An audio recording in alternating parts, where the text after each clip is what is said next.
स्वागत छ भाइ बहिनीहरुलाई नेपाल अनलाइन स्कुलमा। हामीहरुले तपाईहरुको म्याट्रिक्समा सोधिने सर्ट क्वेशन्सहरु डिस्कस गरिरहेका छौं, जुन क्रममा हामीले टाइप 1 को क्वेशन र टाइप 2 को केही क्वेशनहरु डिस्कस गर्यौं। त्यसैगरी हामीहरुको सर्ट क्वेशन्सको टाइप 2 को क्वेशनहरु डिस्कस गर्ने छौं आज पनि। र त्यसैगरी मैले यहाँ एउटा क्वेशन लिएको छु, जस्तै हामीहरुलाई क्वेशनमा भनेको छ एउटा म्याट्रिक्स के भन्ने म्याट्रिक्स गिभन छ, जसमा हामीहरुको म्याट्रिक्स छ 2 -3 5 m हामीहरुको यो एलिमेन्ट्सहरु छन्। र त्यसैगरी हामीहरुलाई यो म्याट्रिक्सको डिटर्मिनेन्ट कति हुन्छ त्यो हामीहरुलाई गिभन छ। Matrix of this determinant is 23 र हामीहरुलाई भनिएको छ m को भ्यालु कति हुन्छ भनेर पत्ता लगाऊ भनेर भनेको छ। सो यस क्वेशनमा हामीहरुलाई फर्स्ट अफ अल गिभन के छ त्यो लेखौं। सो हामीहरुलाई यहाँ गिभन भनेको म्याट्रिक्स के छ र त्यसैगरी डिटर्मिनेन्ट छ त्यसको। सो k इक्वल्स टु छ हामीहरुसँग 2 5 -3 m यो भयो हामीहरुलाई गिभन म्याट्रिक्स। देन हामीहरुसँग यसको डिटर्मिनेन्ट पनि छ 23 र यसको डिटर्मिनेन्ट छ 23। Then so determinant of k equals to हामीहरुलाई गिभन छ 23। देन यहाँबाट हामी डिटर्मिनेन्ट क्याल्कुलेट गरौँ। सो AD minus BC then 2m minus 15 5 3 जा 15 is equals to 23 और 2m minus into minus plus 15 is equals to 23. So और 2m is equals to 23 minus 15 then और m is equals to 23 minus 15 भनेको हामीहरुको 8 हुने भयो 8 divided by 2 therefore m is equals to 4 हामीहरुको thus the required value of m is 4 thus the required value of m is 4 र त्यसैगरी एउटा अर्को question हेरौं।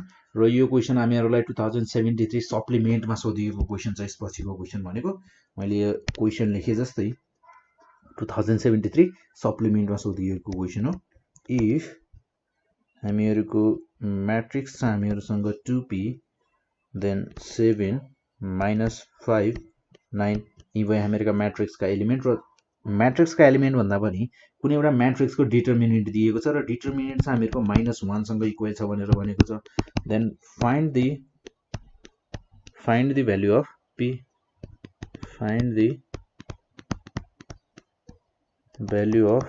भनेर भनेको छ। यो क्वेशन हामीहरुको 2073 को सप्लिमेन्टमा सोधिएको क्वेशन हो। देन हामीहरुको here 2p 7 -5 9 is equals to -1 यो भयो हामीहरुसँग गिभन कुरा। र यहाँबाट हामीहरुको डिटर्मिनेन्ट अफ दिस म्याट्रिक्स भनेको AD minus BC then 2p into 9 minus 7 into -5 then is equals to -1। So यो हुन जाने भयो हामीहरुको 9 2 जा 18p minus 5 7 जा 35 minus 35 is equals to -1 then और 18p minus into minus plus 35 is equals to -1 और 18p is equals to minus 35 -1 then यो हुने भयो हामीहरुको 18p is equals to minus 36 ठीक छ। देन therefore हामीहरुको p को भ्यालु भनेको -36 by 18 हुने भयो। देन 18 2 जा 36 minus 2 thus the required value of p is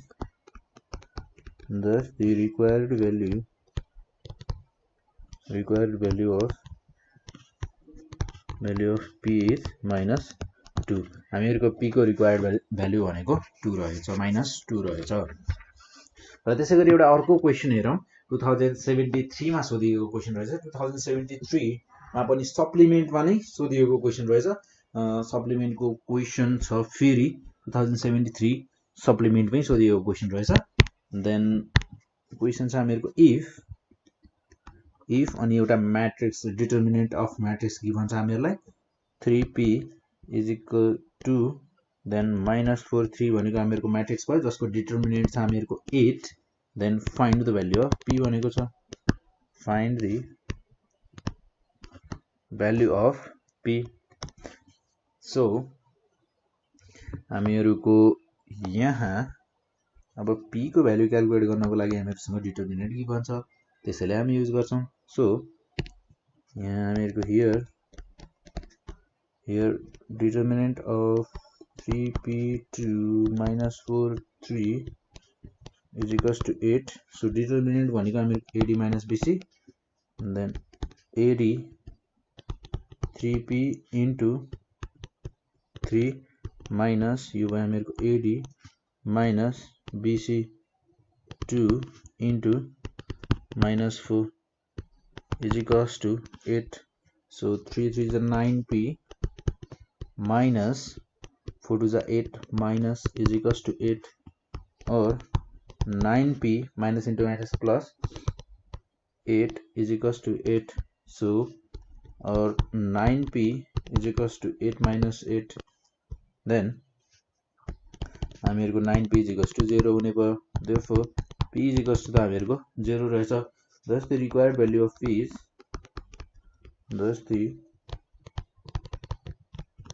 required value of p is 0। हामीहरुको p को भ्यालु भनेको 0 रहेछ। र त्यसैगरी एउटा अर्को क्वेशन हेरौं हामीहरुको 2072 को 2 मा रेगुलर को स्टुडेन्ट्सहरुलाई सोधिएको क्वेशन रहेछ।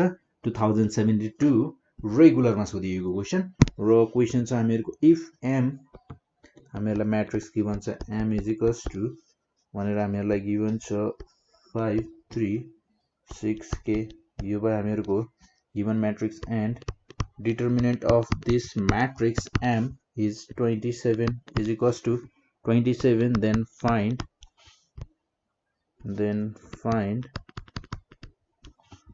the value of k find the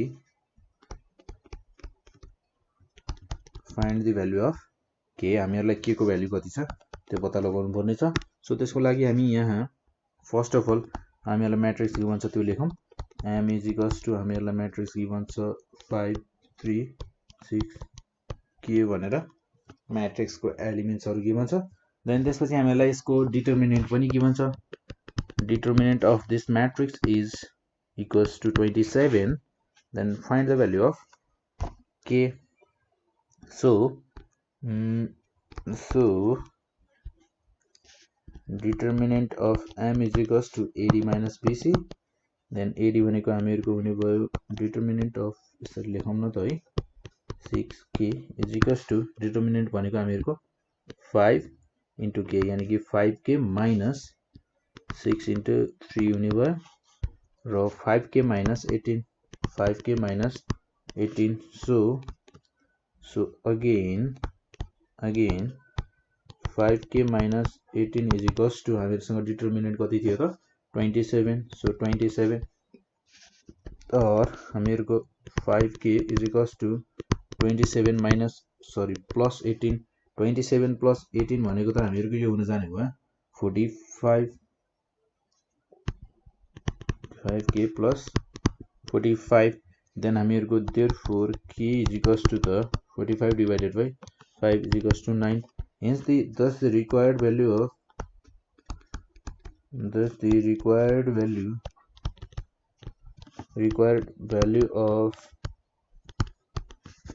k is 9 हामीहरुको k को रिक्वायर्ड भ्यालु भनेको त हामीहरुको 9 रहेछ।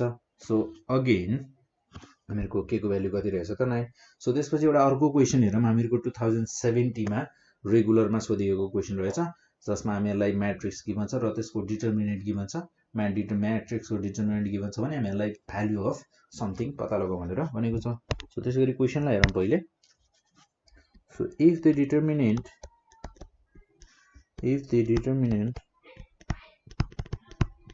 determinant of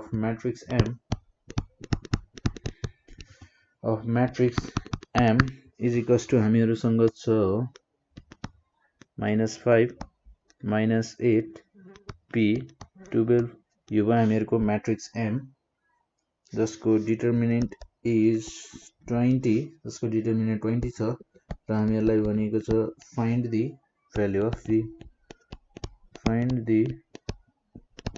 value of p so त्यसैगरी अब यसको सोलुसन तर्फ जाउँ जस्तै हामीहरुको सोलुसनमा अब फर्स्ट अफ अल हामीलाई म्याट्रिक्स M गिभन छ त्यो लेखौं M इज इक्वल्स टु हामीहरुसँग छ -5 -8 p अनि 12 ठीक छ देन हामीहरुलाई त्यसपछि यसको डिटर्मिनेन्ट अफ म्याट्रिक्स M पनि गिभन छ र डिटर्मिनेन्ट छ हामीहरुको 20 ठीक छ देन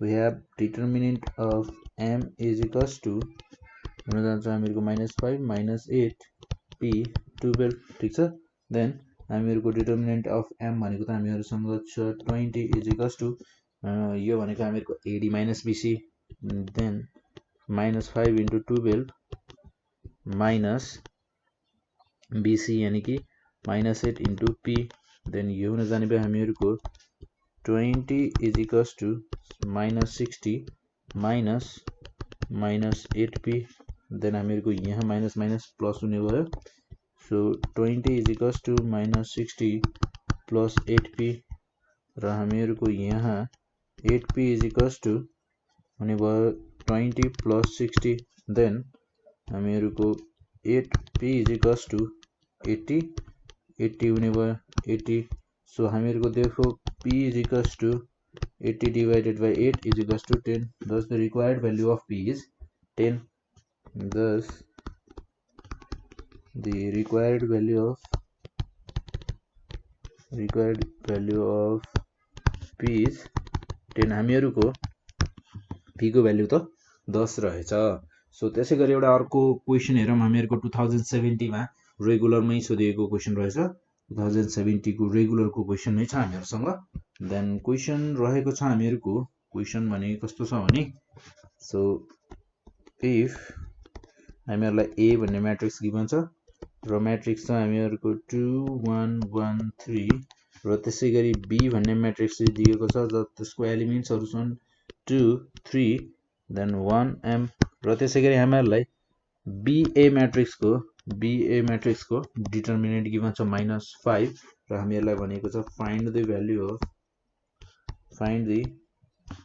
भ्यालु अफ m को भ्यालु कति हुन्छ पत्ता लगाउनुहोस् भनेर भनेको छ सो यसको सोलुसन हामीहरु गर्न थालिहाल्छौं सो यसको सोलुसन भनेको हामीहरुको फर्स्ट अफ अल हामीहरुलाई के कुरा गिभन छ त्यो लेखौं हियर हामीहरुलाई गिभन भनेको A भन्ने म्याट्रिक्स गिभन छ फर्स्ट अफ अल 2 1 1 3 र त्यसैगरी हामीहरुलाई B भन्ने म्याट्रिक्स गिभन छ 2 3 1 m ठीक छ then and BA determinant of BA हामीहरुसँग छ -5 गिभन छ यो पनि हामीहरुलाई र त्यसैगरी सो हामीहरुको अब यहाँ BA कति हुन्छ पहिले त्यो क्याल्कुलेट गरौँ सो हामीहरुको BA भनेको 2 1 हामीहरुको सरी फर्स्ट अफ अल मैले B भन्ने म्याट्रिक्स लेख्नु पर्ने हुन्छ यहाँ फर्स्ट अफ अल म लेख्छु B यानी कि 2 3 1 m देन A भन्ने म्याट्रिक्स छ मेरो 2 1 1 3 ठीक छ देन हामीहरुको यसको मल्टिप्लिकेसन भनेको हामीहरुसँग 7 2 2 जा 4 देन हामीहरुको 3 2 जा 6 प्लस 1 7 ठीक छ 4 प्लस 3 7 देन हामीहरुको यहाँ छ यो हुने भयो 11 र त्यसपछि यहाँ हुने भयो 2 प्लस m देन हामीहरुको यहाँ हुने भयो 1 प्लस 3 m यो भयो हामीहरुको BA भन्ने म्याट्रिक्स नाउ हामीहरुसँग क्वेशनले दिएको छ हामीहरुलाई determinant of BA matrix is equals to हामीहरुसँग BA determinant of BA matrix भनेको 7 11 2 plus m 1 plus 3m then यो हुन जाने भयो हामीहरुको BA भन्ने म्याट्रिक्स को डिटर्मिनेन्ट भनेको हामीहरुसँग छ -5 is equals to AD minus BC so 7 1 plus 3m minus 11 into 2 plus m So -5 7 plus 21m minus 22 minus 11m, ठीक छ। then or -5 plus 22 minus 7 is equals to 21 minus 11 भनेको हामीहरुको हुन जान्छ 10m 10m 10m और हामीहरुको 10m is equals to यो हुन जाने भयो 22 12 यानी कि is equals to यो हुने भयो हामीहरुको 10, ठीक छ। therefore m is equals to 10 by 10 हुने भयो, then यो हुने भयो हामीहरुको 1, thus the required value of m is 1, thus the required value of m is 1, हामीहरुको m को भ्यालु भनेको 1 हुने भयो।